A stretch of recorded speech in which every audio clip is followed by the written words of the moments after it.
하나님 아버지 감사합니다. 하나님 우리 오늘 또 이제 8월을 둘째 주일로서 하나님 앞에 이렇게 나와 합니다.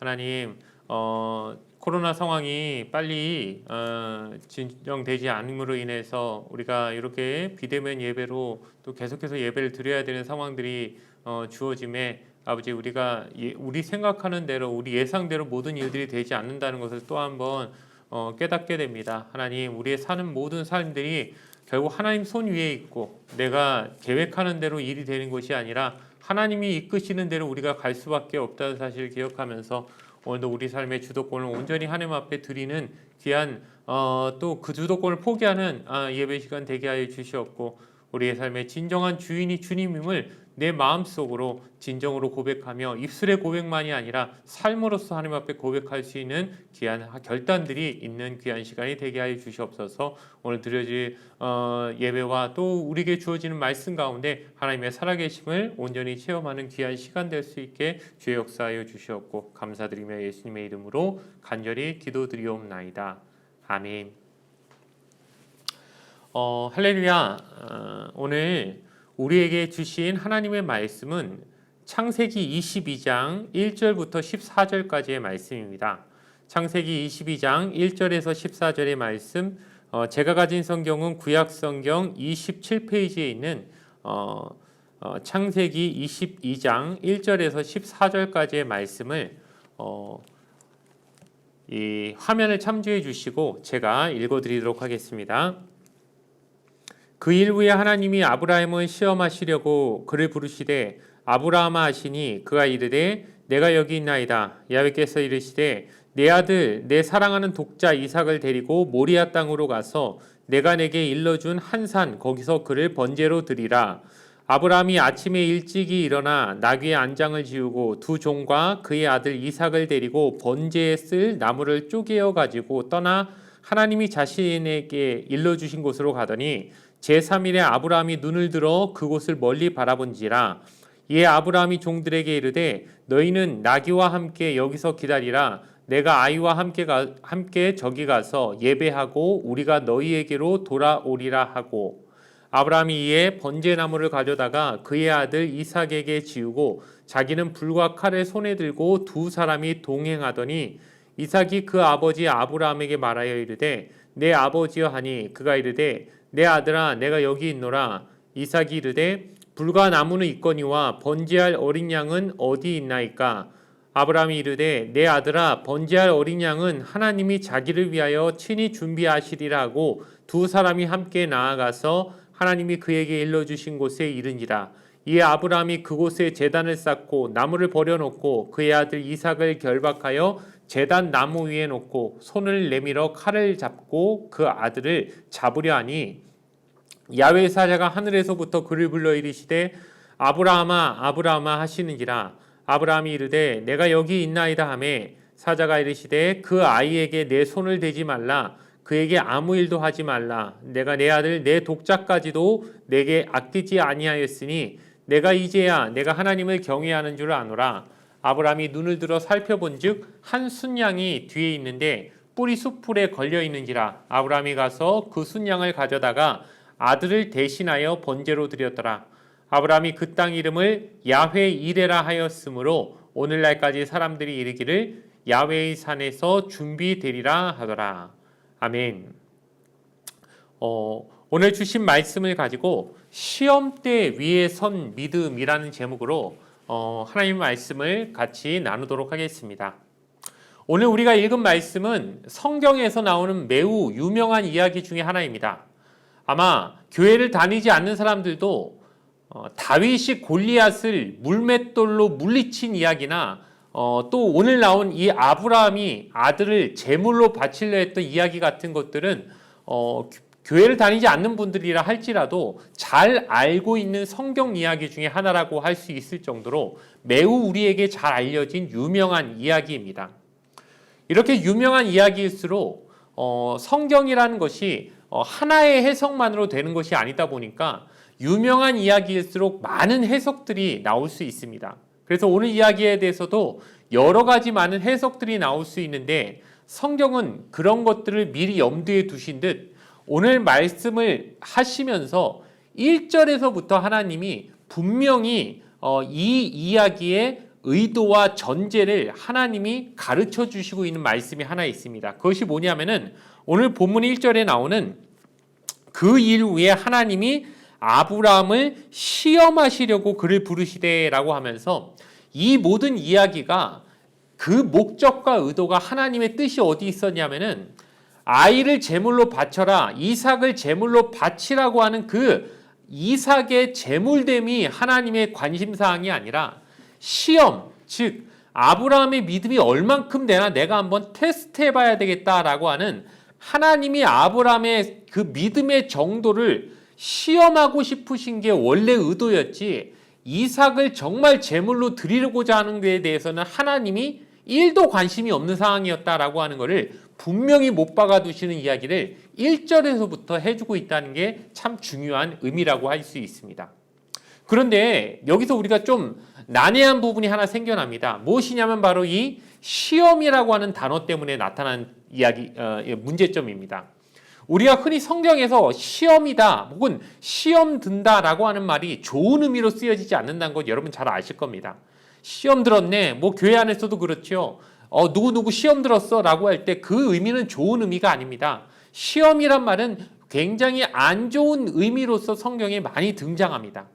뿐만 아니죠. 우리가 매일 예배 때마다 외우는 주기도문에도 무슨 말이 나옵니까? 시험에 들지 말게 하시고, 시험에 들지 마옵시고, 시험에 들게 하지 마옵시고라고 하는 이 말이 계속 우리가 외우면서 우리에게 드는 생각은 시험은 나쁜 것, 시험은 안 좋은 것이라는 분명한 이미지가 있는데, 아니 하나님이 어떻게 시험을 하실 수 있어? 그것도 자기가 사랑하는 사람을 하나님의 자녀되고 믿음의 조상이라고 장차 하나님이 선택하신 아브라함에게 어떻게 시험을 주실 수가 있어라고 하면서 하나님과 시험이란 단어가 왠지 매칭이 안 될 것 같은 이 난해한 부분이 여기서 생긴다는 게 이 본문을 해석하기 어렵게 만드는 이유라고 할 수 있습니다. 그런데 여러분, 여기서 이 시험이라는 단어가 마귀가 주는 시험과는 분명히 다르다는 걸 우리가 이해하지 않으면 이 부분을 우리가 읽으면서 오히려 굉장히 오해를 가지게 될 수 있습니다.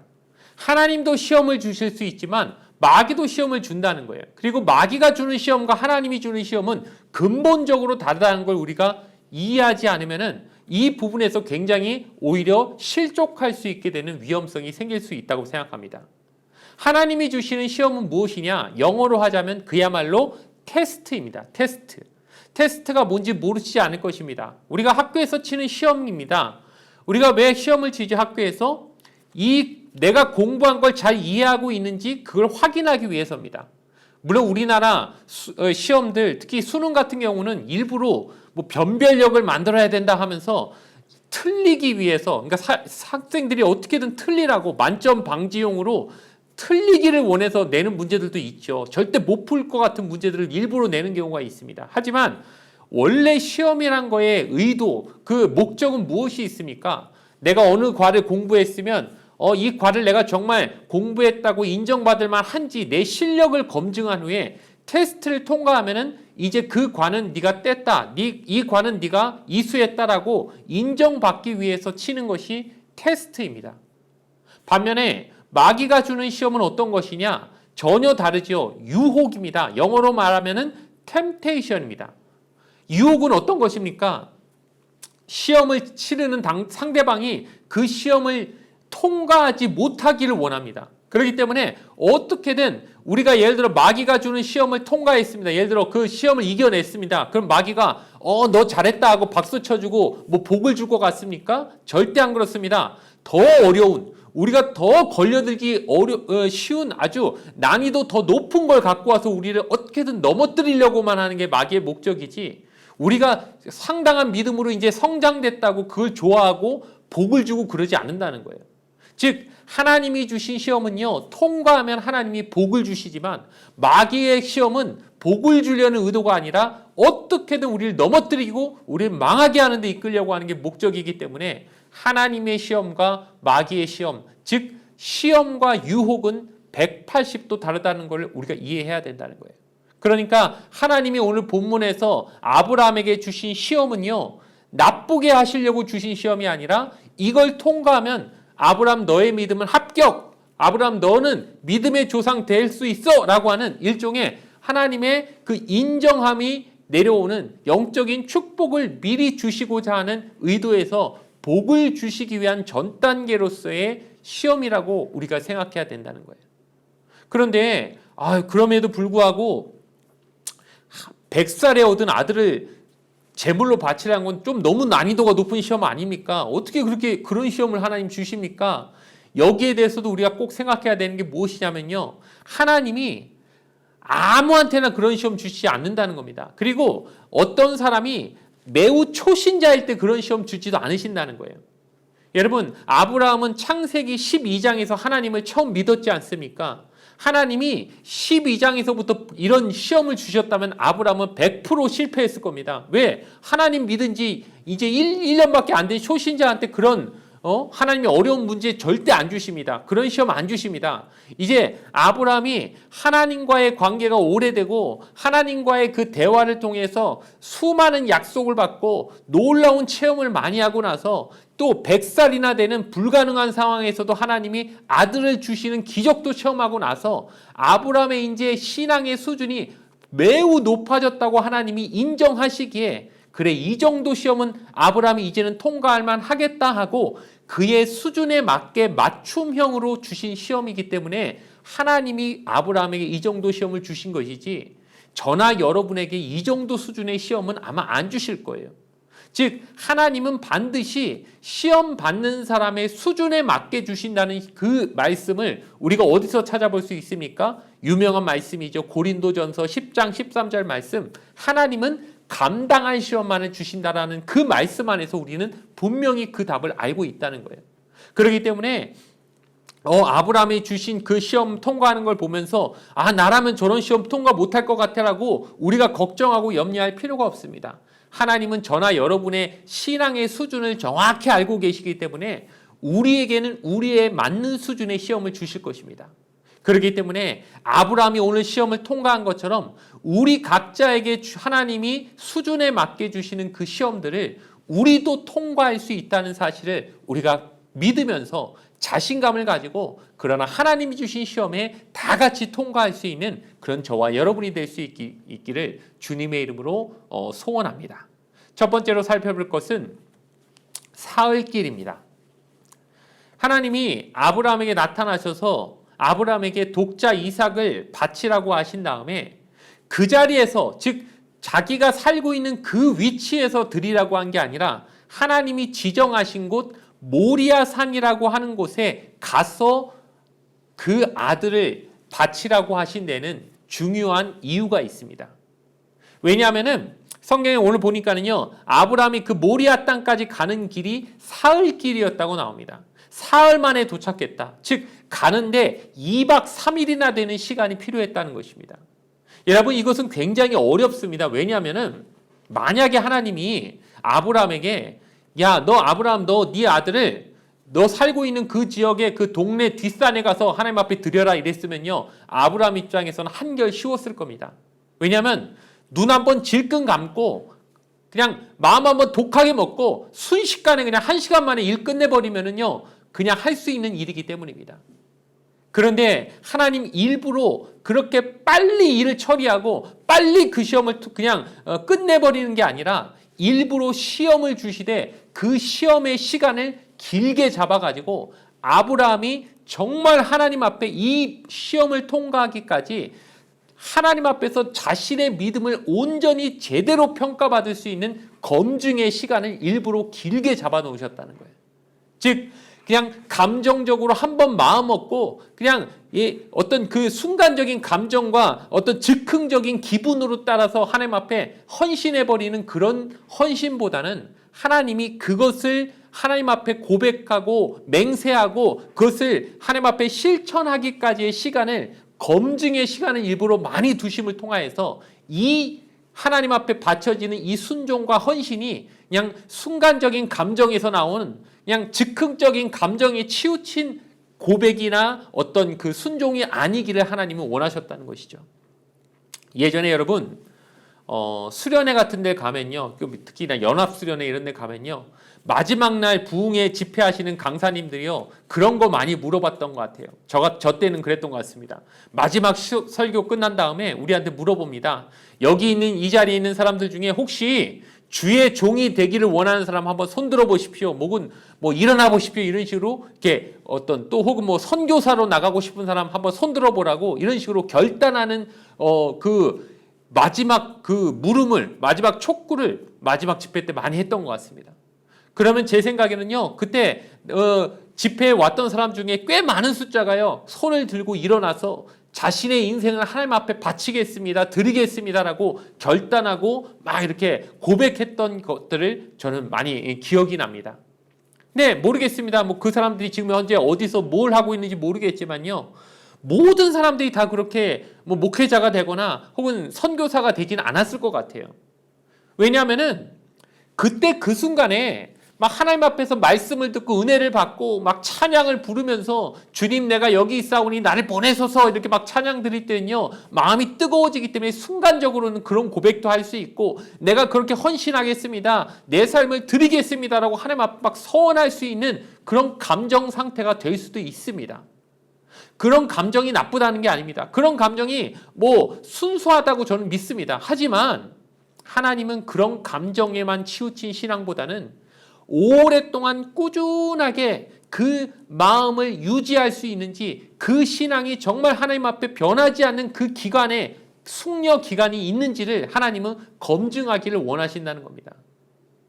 여러분, 하나님 앞에 온전히 인생을 헌신하고 하나님의 길을 간다는 것이요, 매우 많은 시간 투자가 필요합니다. 신학교도 가야 되죠. 신대원도 나와야 되죠. 그리고 전도사로서의 인턴 기간도 필요하죠. 또 목사 안수를 받고 나서도 그냥 그걸로 끝나지 않지 않습니까? 일평생 그 일을 잘 수행하려면은 얼마나 많은 유혹과 정말 포기하고 싶은 순간들을 참고 견디고 이겨내야 되겠습니까? 즉 하루아침에 되는 게 아니라 그냥 하겠습니다라고 고백하면 그냥 그걸로 끝나는 게 아니라 전 인생을 걸친 하나님 앞에 헌신은 하나님이 매우 많은 검증의 시간을 우리에게 미리 주신다는 거예요. 그걸 하나님이 필요로 요구하신다는 거예요. 아브라함이 2박 3일 동안 이 이삭을 데리고 다니면서 모리아 땅까지 걸어가면서 마음속에 얼마나 많은 고민과 갈등이 생겼겠습니까? 이 하나님의 요구를 내가 과연 끝까지 들어드려야 되나? 지금이라도 포기하고 하나님 저 못하겠습니다, 하나밖에 없는 아들은 도저히 못 드리겠습니다 하고 그냥 하나님 앞에 그냥 좀 욕먹고 하나님 좀 실망시켜 드리더라도 이 요구만큼은 내가 순종 못하겠습니다라고 되돌아가고 싶은 그 마음이 얼마나 많았겠습니까?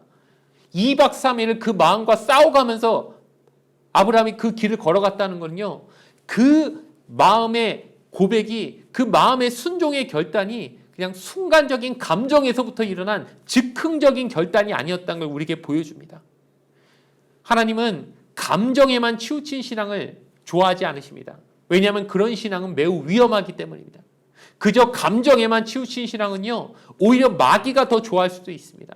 왜냐하면 마귀는 우리의 감정만 자극해가지고 그냥 순간적으로 우리가 막 뜨거워지게 만들어가지고 아무 말이나 자기 입에서 무슨 말이 나오는지도 모르게 그냥 하나님 앞에 막 고백하게 만들고, 마치 베드로가 예수님이 변화산에서 막 변화하셨을 때 주님 앞에 주님 제가 여기 초막셋을 짓고 여기서 그냥 계속 살고 싶습니다라고 말하면서 자기가 말하는 게 무슨 의미인지도 모르게 그냥 감정만 뜨거워져 갖고 예수님 앞에 막 자기가 무슨 고백과 헌신을 얘기를 하는데 주님 뜻하고는 전혀 맞지 않는 얘기들을 하고 있었던 모습처럼, 우리도 하나님의 뜻을 모르니까 그냥 감정만 뜨거워서 때로는 하나님 앞에 아무 말이나 할 수 있는, 아무 그냥 내가 헌신하겠습니다, 뭐 삶을 드리겠습니다 이런 식으로 내가 뭘 말하는지도 모르는 그런 얘기들을 하고 있을 수도 있다는 거예요.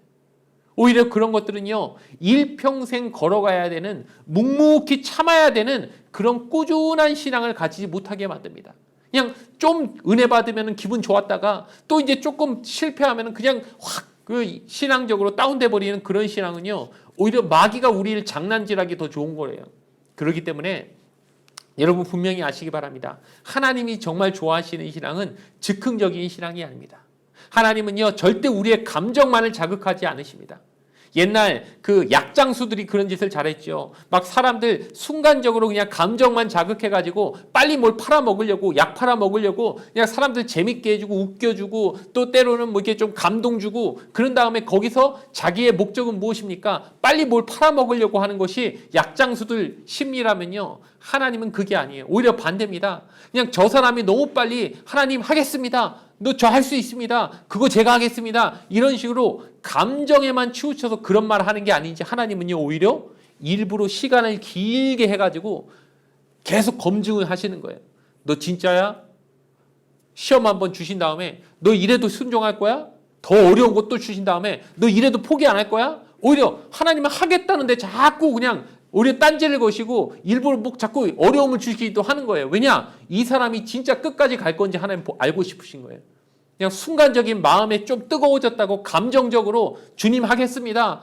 제가 하겠습니다. 이런 식으로 그냥 나온 게 아닌지 그런 신앙은 위험하기 때문에 하나님이 오히려 꾸준히 어렵고 힘들어도 변하지 않는 그 신앙이 되는지 그걸 확인하고 싶으셔서 하나님 나름의 검증을 많이 하신다는 걸 우리가 꼭 기억하고 하나님이 원하시는 꾸준한 신앙, 변함없는 신앙, 감정에만 치우치지 않은 신앙으로 우리가 살아갈 수 있기를 그런 신앙을 달라고 하나님 앞에 나아가는 저와 여러분 되기를 주님의 이름으로 부탁을 드리겠습니다.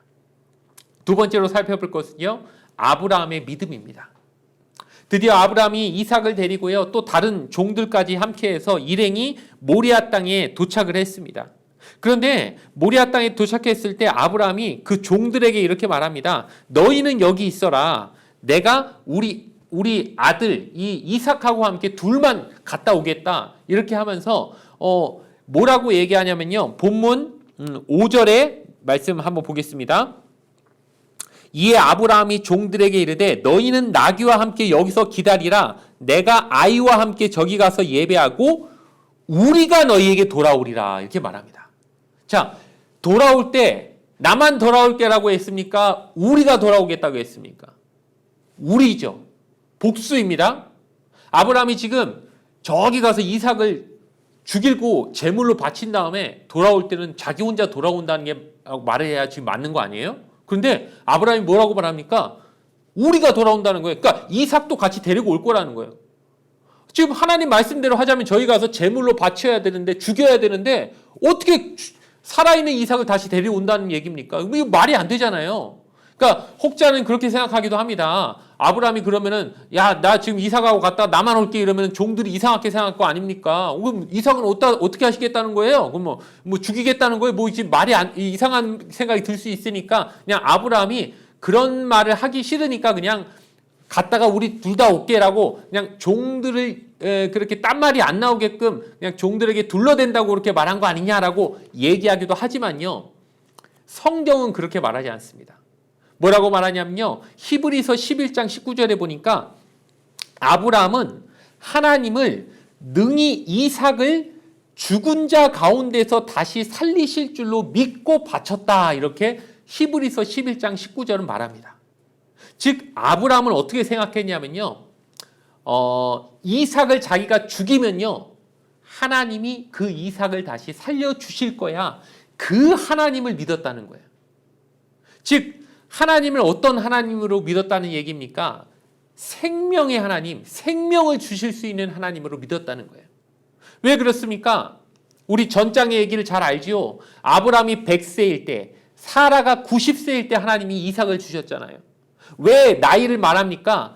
아브라함이나 사라나 인간적으로, 과학적으로 말하면요, 상식적으로 말하면 절대 애 낳을 확률이 0%인 상태에서 하나님이 자식을 주셨다. 즉 이거는 100% 하나님의 능력으로 얻은 아들이지 인간의 능력은 1%도 들어갈 수 없는 상황이었다는 걸 얘기해 주면서 하나님은 생명을 주실 수 있는 생명의 하나님이라는 사실을 간접적으로 말해주고 있는 거예요.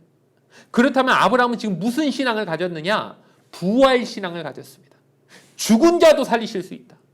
죽은 자 같은 죽은 몸 같은 나한테도 아들을 주신 하나님이라면 이삭을 내가 죽여도 하나님은 그 죽은 자를 살리실 수 있는 하나님이니까 내가 가서 지금 이삭 번제로 드려도 하나님 또 살려주실 거니까 그때 내가 너희한테 나만 오는 게 아니라 우리가 올 거야 라고 그 사실을 믿음으로 이렇게 얘기했다라고 히브리서가 얘기해주고 있다는 거예요.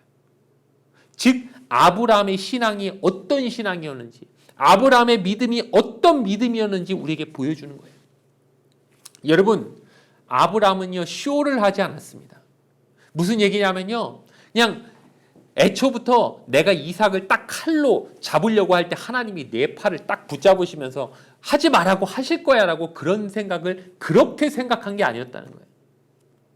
애초부터 그래 이거 다 시험이야. 하나님이 어차피 이삭을 내가 바친다고 하나님 받으시겠어. 하나님이 무슨 인간을 제물로 바치라고 하실 하나님이 아닌데, 그런 하나님 아니니까 내가 이렇게 죽이려고 딱 포즈만 잡으면 하나님이 막아주실 거야. 이런 식으로 미리 생각한 게 아니었다는 거예요. 만약 그런 식으로 생각했다면 오늘 성경은 완전히 하나님하고 아브라함하고 짜고 치는 고스톱이죠. 이게 무슨 말이 됩니까? 이게 무슨 감동을 줍니까? 아니라는 거예요. 그게 애초부터 하나님이 어떻게 날 막아주실까 이런 기대 같은 거 하지도 않고, 나는 분명히 저 이삭을 하나님의 말씀대로 죽여야 돼. 즉 그 사실이 아무리 인간적으로 봤을 때 상식적이지 않고 우리가 하나님의 말씀을 받았을 때 100% 다 이해되는 거 아니에요. 어떤 말씀은 아니 하나님 무슨 이런 무리한 욕을 나한테 주시냐, 이게 하나님 말씀 뭔가 말이 안 되는 것 같아 싶어도요, 하나님은 일단 하나님의 말씀은 순종하기를 원하세요.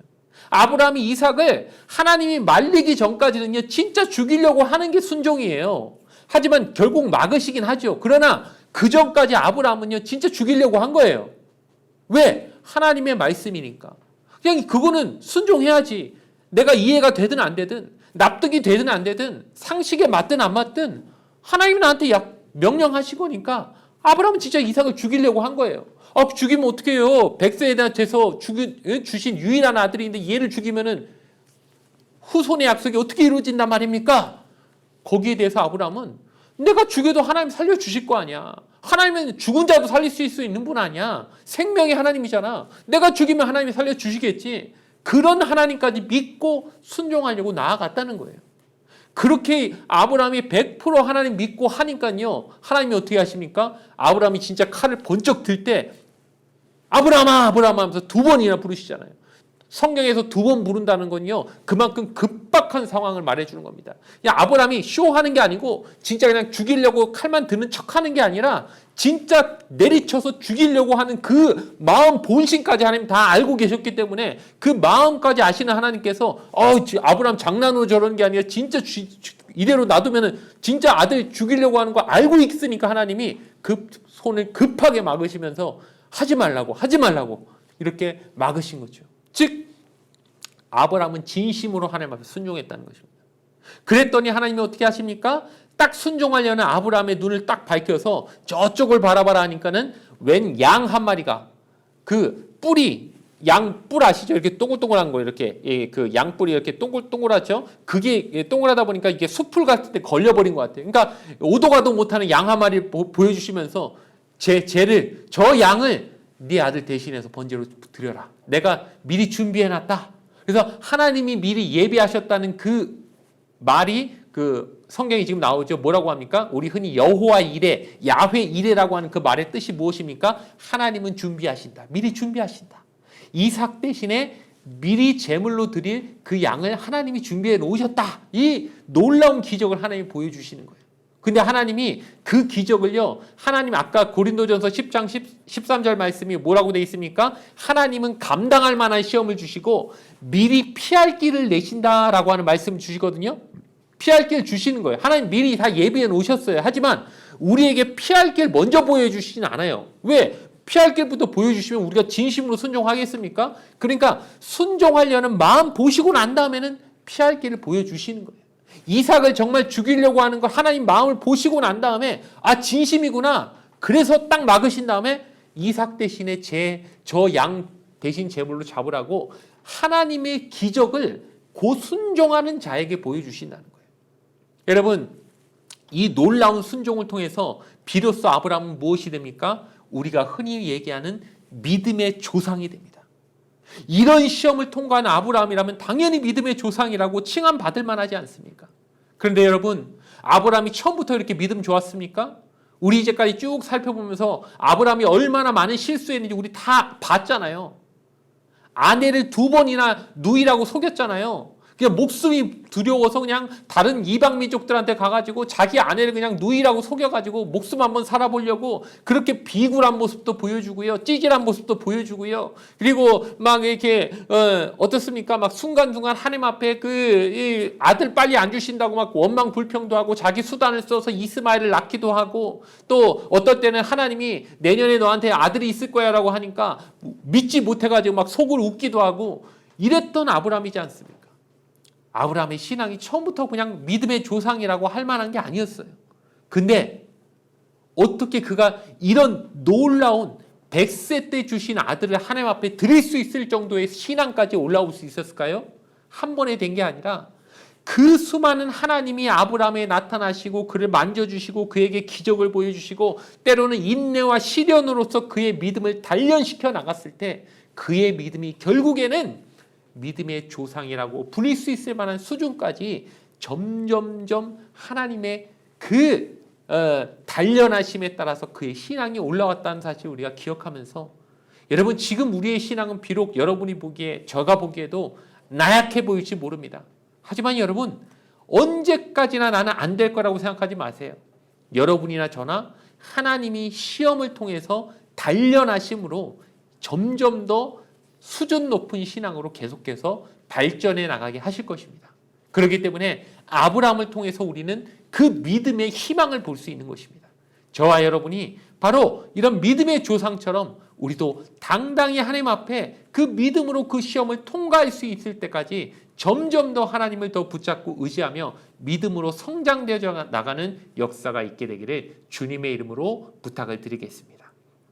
마지막으로 살펴볼 것은 이삭의 순종입니다. 이 이야기에서 우리가 절대 놓쳐서는 안 되는 게 있습니다. 결코 그냥 지나쳐서는 안 되는 게 있습니다. 아브라함의 신앙도 중요하지만요. 그 신앙에 따라서 순종했던 이삭도 있었다는 것입니다. 여러분, 이 이야기가 벌어질 쯤에 이삭의 나이가 몇 살 정도 된 것처럼 느껴지십니까? 여기 이삭을 말할 때 아브라함이 아이라고 표현했으니까 우리가 언뜻 생각하면 이삭이 아직 꼬맹이, 유치원생, 초등학생 정도로 생각할 수 있습니다.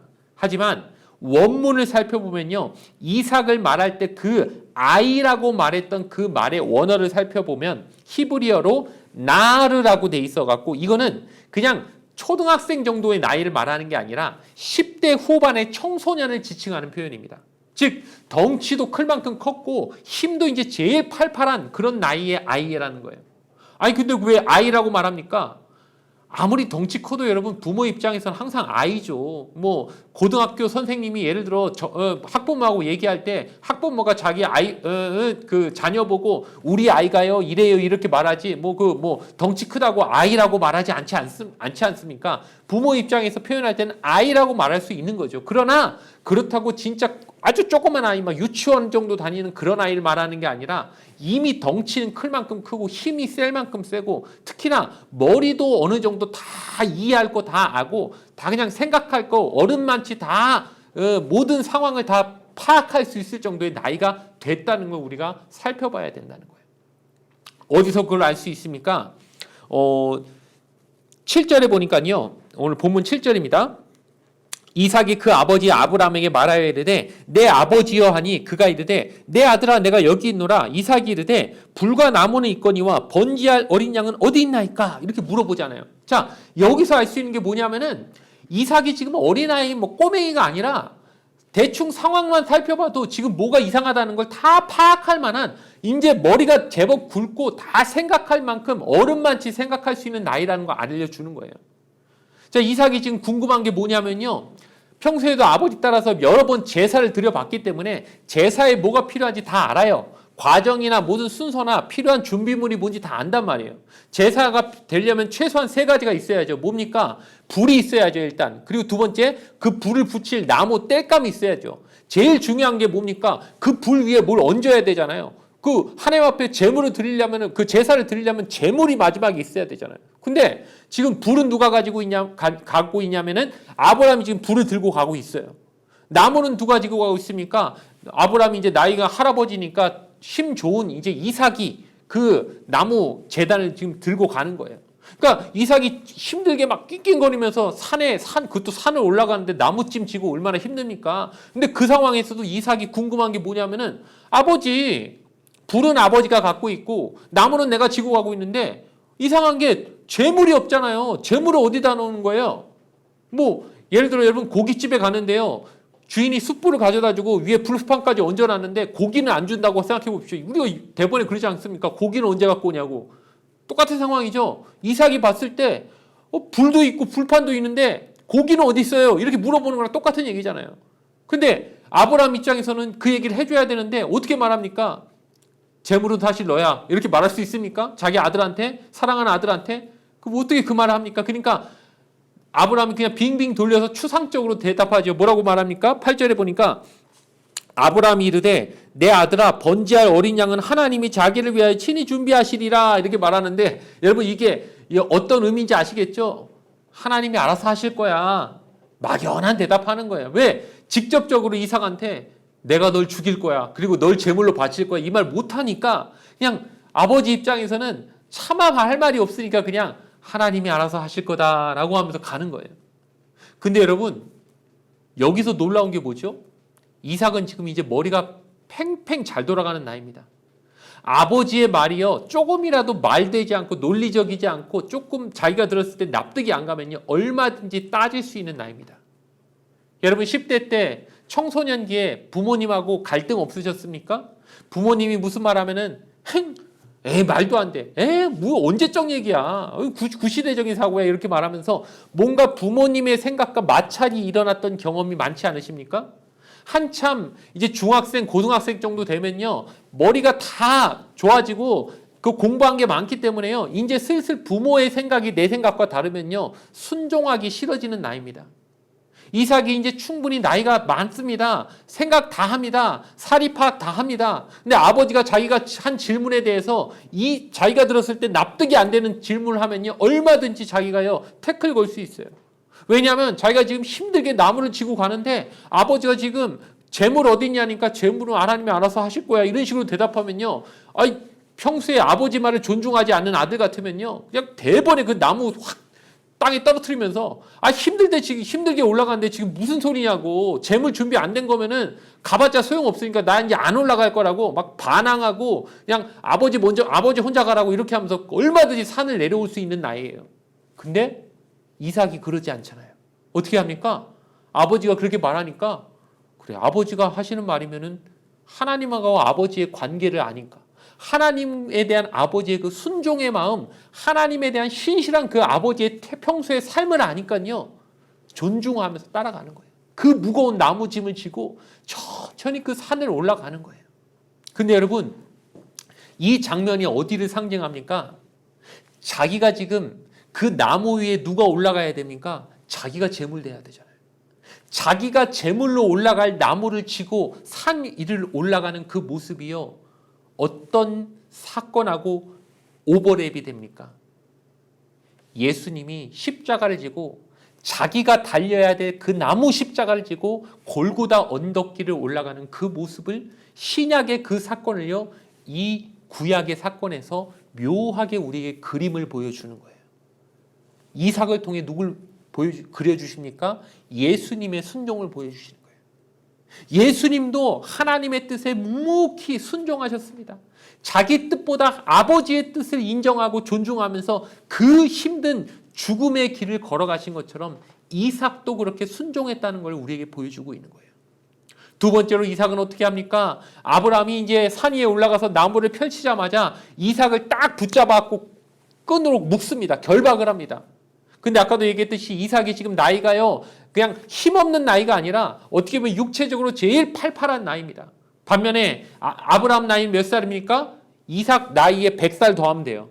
그러니까 이삭이 15살이면은 아브라함은 115살이고 이삭이 한 20살 정도 되면요.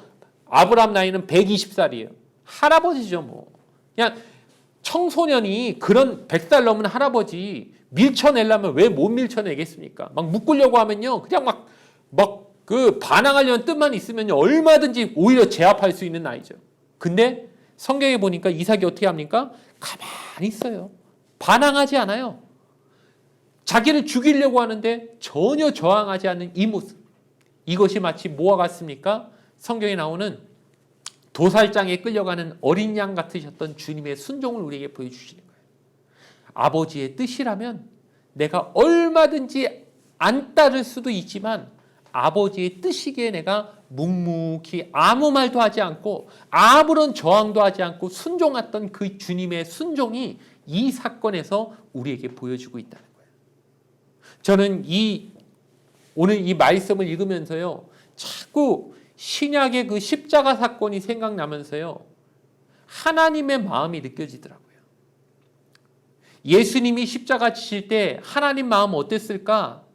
잘 감이 안 왔거든요. 왜냐하면 내가 하나님이 아니니까 하나님 마음은 어땠을지 모르겠는 거예요. 근데 오늘 본문의 이야기를 보니까요, 비로소 그 하나님의 마음이 어땠을지 조금 느낌이 옵니다. 왜냐? 저도 이제 자식을 키우는 아버지가 되다 보니까요, 자식에 대한 아버지의 마음이 어떤지 조금 이제 알 것 같거든요. 자기 자식을 죽여야 되는 아버지의 마음이 어땠을까요? 우리가 그냥 막연하게 하나님이 예수님을 우리에게 주셨다고 했을 때, 그래, 하나님 사랑 많으시니까 아들을 주셨지, 대충 그렇게 생각하고 넘어가지만요, 여러분, 부모의 시각으로 이 본문을 읽다 보면요, 그 마음이 그렇지가 않아요. 하나님 마음이 정말 찢어지셨을 것 같다는 마음이 이제 느낌이 와요. 하나님 진짜 마음으로 우셨겠다. 아브라함이 이삭을 데리고 가면서 산에 올라가면서 마음으로 얼마나 울었을까 생각하니까요, 정말 하나님 마음이 느껴지는 거예요. 또한 예수님의 마음도 느껴지죠. 내가 죽음으로 간다는 걸 알고 계시는데도 불구하고 겟세마네 동산에서 아버지 앞에 기도하면서, 하나님, 아버지, 내가 이 잔을 꼭 마셔야 됩니까? 너무 힘든데. 그러나 아버지의 뜻이라면 내가 순종하겠습니다. 그렇게까지 하나님 앞에 부르짖으셔야 했던 그 예수님의 마음도 비로소 이 이야기를 통해 제가 좀 더 느낌을, 그 마음을 좀 알 수 있을 것 같은, 그 심정을 헤아릴 수 있을 것 같은 그런 본문으로서 제가 읽게 되었습니다. 그리고 나서 주님의 십자가가 진짜 감사로 느껴졌고, 정말 주님이 주신 십자가가 어떤 십자가였는지, 아들을 우리에게 주신 하나님의 사랑이 어떤 것이었는지 좀 더 제 마음에 더 깊은 감동으로, 더 제가 느낄 수 있을 것 같은, 헤아릴 수 있는 그 감정으로 저에게 이 본문이 다가왔습니다. 여러분, 그 하나님의 사랑이 없었으면, 그 예수님의 순종이 없었으면 우리는 어떻게 됐을까요? 우리는 그 순양처럼 됐을 겁니다. 그 양처럼 됐겠죠. 우리가 죽어야 되는 거 아닙니까? 우리가 하나님 앞에 저주받아야 되고 우리가 하나님 앞에 죽었어야 되는 사람들인데, 누구 때문에 그렇게 우리가 살아날 수 있었습니까? 아들을 주신 하나님의, 아들까지 주신 하나님의 사랑, 그리고 그 아버지의 뜻에 100% 순종하셨던, 자기 뜻은 그게 아니었을지 몰라도 아버지의 마음 뜻이라면 내가 그 뜻에 순종하겠다고 하신 예수님의 순종이 있었기 때문에 우리가 그 죽음, 대속의 은혜를 받을 수 있었다는 사실을 기억하며, 정말 하나님의 그 마음, 예수님의 순종에 진심으로 감사할 수 있는 저와 여러분 되기를 주님의 이름으로 부탁을 드리겠습니다. 결론을 말씀드리겠습니다. 여러분, 오늘 이 역사적인 사건이 일어났던 현장, 그 장소가 모리아산이라고 되어 있습니다. 이 모리아산은요, 성경에 보면요, 딱 2번 나옵니다. 여러분, 성경을 한번 펴셔서 모리아산이 언제 나오는지 뭐 성경 검색 프로그램 같은 거 요새 있으니까요, 한번 쳐보세요. 성경에 몇 번 나오는지 딱 2번 나옵니다. 오늘 본문 말씀에 모리아산 한번 나오고요, 나중에 언제 나오냐면요, 솔로몬이 하나님 앞에 성전을 지을 때 그 성전을 어디다 지어야 될까, 그 성전터를 어디로 해야 될까라고 할 때 한 번 더 나옵니다. 모리아산을 하나님 앞에 드리는 그 성전, 하나님 앞에 드리는 성전의 그 터로서 사용합니다. 매우 놀라운 얘기죠. 매우 성경에서 말하는 아주 중요한 의미가 담긴 이야기가 여기서 나온다고 생각합니다. 왜 하필 아브라함이 독자 이삭을 하나님 앞에 드리려고 했던 그 장소에 하나님 앞에 제사 드리는 성전을 짓게 되었을까요? 이 의미가 무엇일까요? 이 의미가 뭔지를 우리가 알아야 우리가 하나님 앞에 드리는 예배, 하나님 앞에 드리는 제사가 어떤 것이어야 되는지 우리는 분명히 알 수 있을 것입니다. 여러분, 하나님이 원하시는 예배는요, 하나님이 원하시는 제사는요, 형식이 중요한 게 아닙니다. 물론 형식이 아무것도 아니라는 것은 아닙니다. 하지만 형식은 그야말로 형식일 뿐입니다.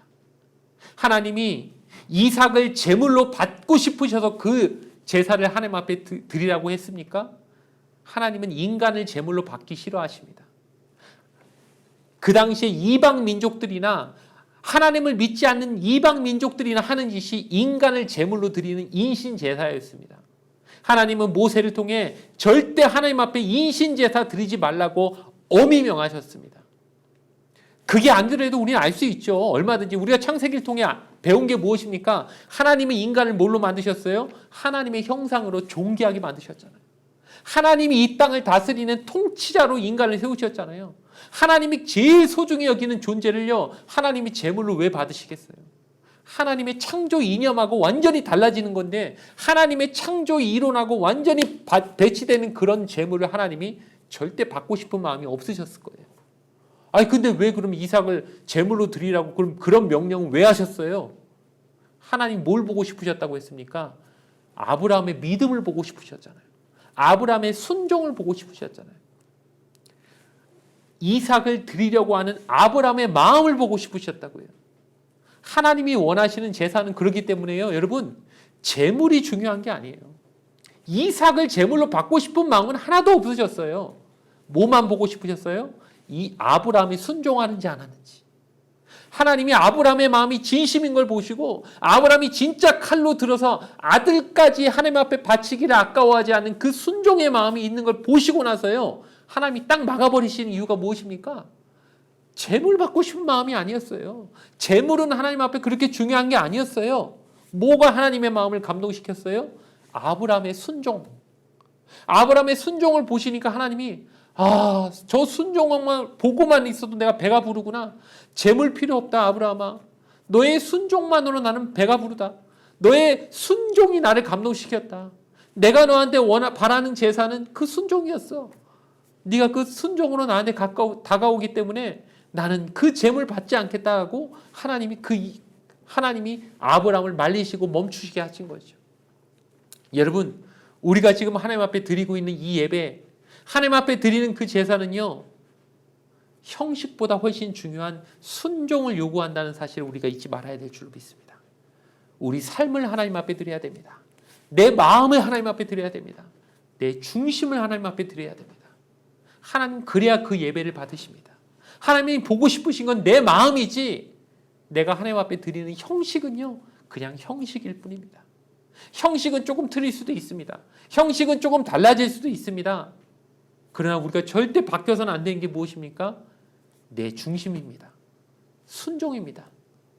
지금 우리가 줌으로 예배드리죠. 온라인으로 예배드립니다. 비대면으로 예배드립니다. 형식은 좀 바뀌었습니다. 어떤 사람들은 이런 형식으로 예배드리는 게 맞냐라고 물어보기도 합니다. 물론 형식이 때로는 우리의 신앙을 조금 영향을 줄 수도 있습니다. 하지만 훨씬 더 중요한 건 무엇입니까? 지금 내가 하나님 앞에 나아가고 있는 내 마음입니다. 내 순종입니다. 하나님은 그 순종을 보시기 때문에 순종이 제사보다 낫다고 우리에게 명확하게 말씀해 주신 줄 믿습니다.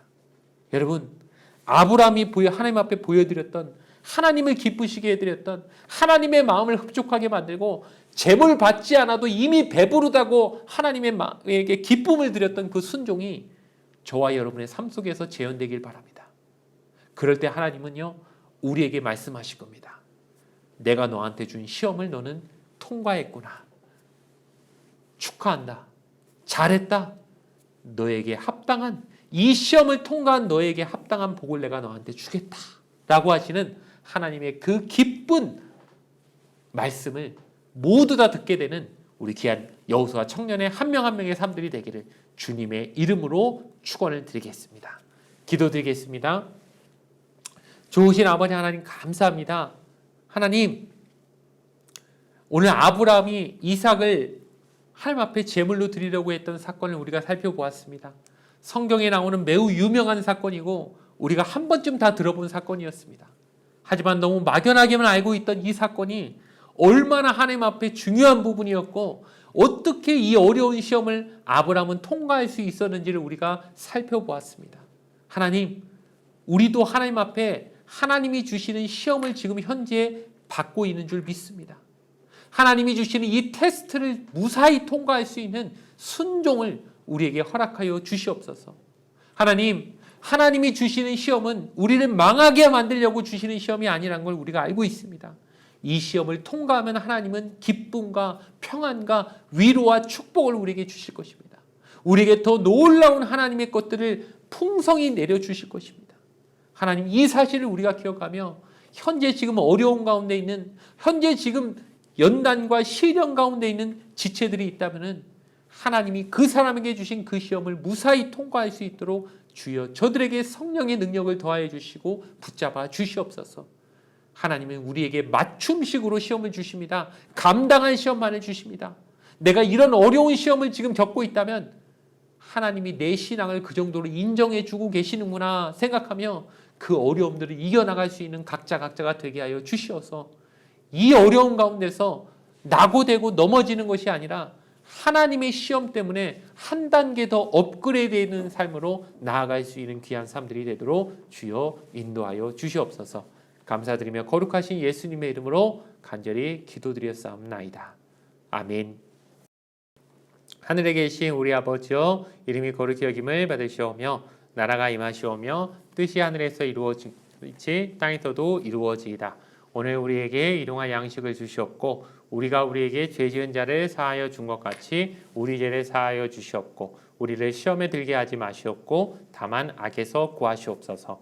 나라와 권세와 영광이 아버지께 영원히 있사옵나이다. 아멘. 이제는 우리 구주 그리스도의 크신 은혜와 아버지 하나님의 극진하신 사랑과 성령님의 내주 인도 교통하심이 하나님 앞에 하나님을 기쁘시게 하는 믿음의 순종으로 하나님의 그 테스트를 통과하여 믿음의 조상이 되었던 아브라함처럼 각자에게 현재 주고 계신 하나님의 그 시험을 모두 다 승리하여 하나님 앞에 놀라운 축복과 하나님의 인정을 받는 귀한 하나님의 백성들이 되는 은혜가 이 지금 예배를 드린 모든 하나님의 백성들과 또 후에 이 영상을 보게 되는 그리고 예배를 드리는 모든 하나님의 사람들 그 삶 가운데 영원토록 함께 계시기를 간절히 축원하옵나이다. 아멘.